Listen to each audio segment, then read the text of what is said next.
មកព្រឹកនេះវាយឆ្លង bunker ទាំងអស់បាទសម្រាប់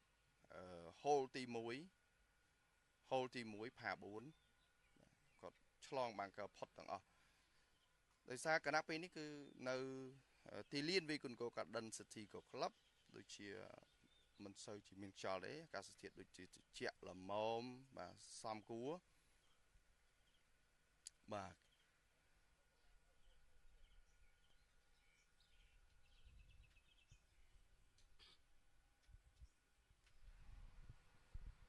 វៀតណាមចេញមុនវៀតណាមចេញមុន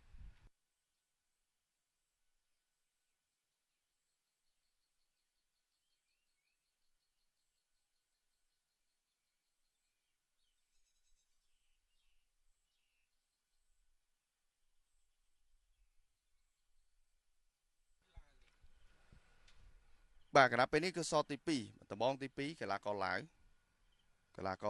បាទ Khizanu